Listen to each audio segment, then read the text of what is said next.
আপনি যদি আমাদের এই ডিজিটাল মার্কেটিং বিজনেসটা করতে আগ্রহী থাকেন তাহলে অবশ্যই আপনাকে ফলো করতে হবে এই ৩টি স্টেপ। আসসালামু আলাইকুম, আমি বিথিয়া আক্তার বলছি যুক্তরাজ্যের লন্ডন থেকে। যারা আমাদের এই বিজনেসটি করতে আগ্রহী তাদেরকে অবশ্যই ৩টি স্টেপ ফলো করতে হবে।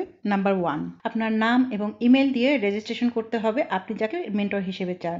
ধরুন আপনি আমাকে আপনার মেন্টর হিসেবে চান, তাহলে স্ক্রিনে দেখানো আমার এই ওয়েবসাইটে গিয়ে রেজিস্ট্রেশন করবেন। রেজিস্ট্রেশন করা হলে আপনি একটি ফ্রি ওয়েবিনার ভিডিও দেখতে পাবেন, যেখান থেকে বিজনেস সম্পর্কে আপনি কিছুটা ধারণা পাবেন। এরপরে আপনার যদি মনে হয় আপনি বিজনেস সম্পর্কে আরও ডিটেলস জানতে চান, তাহলে আপনাকে যেতে হবে সেকেন্ড স্টেপে। সেকেন্ড স্টেপ হলো আপনাকে বিজনেস ওয়েবসাইটে গিয়ে সাইন আপ করতে হবে $149 দিয়ে, আর এটা কিন্তু রিফান্ডেবল। $149 পে করার পরে আপনার কাছে ভিডিও যাবে 3 ঘন্টার, সেখানে কিন্তু বিজনেস সম্পর্কে ডিটেলস সবকিছু দেওয়া থাকবে। আপনার হাতে সময় থাকবে 1 মাস। এই 1 মাস বসে আপনি পুরো বিজনেস মডেলটি দেখবেন এবং বোঝার চেষ্টা করবেন। যদি মনে হয় যে না, এই বিজনেসটি আপনার জন্য উপযুক্ত না, তাহলে আপনি এই 1 মাসের মধ্যে আপনার টাকাটা রিফান্ড নিতে পারবেন। আর যদি আপনার কাছে মনে হয় যে না, আপনি আপনার এই বিজনেসের মাধ্যমে জীবনে ভালো কিছু করতে পারবেন, তাহলে আপনি তৃতীয় স্টেপে যাবেন। অর্থাৎ আপনার সামর্থ্য অনুযায়ী আপনি ইনভেস্ট করবেন এবং আপনার যাত্রা শুরু করবেন। আপনার সঠিক সিদ্ধান্ত এবং আপনার সাহসী একটি পদক্ষেপ আপনার ভবিষ্যৎ কিন্তু পুরোটাই পাল্টে দিতে পারে। অনেক অনেক শুভকামনা। আল্লাহ হাফেজ।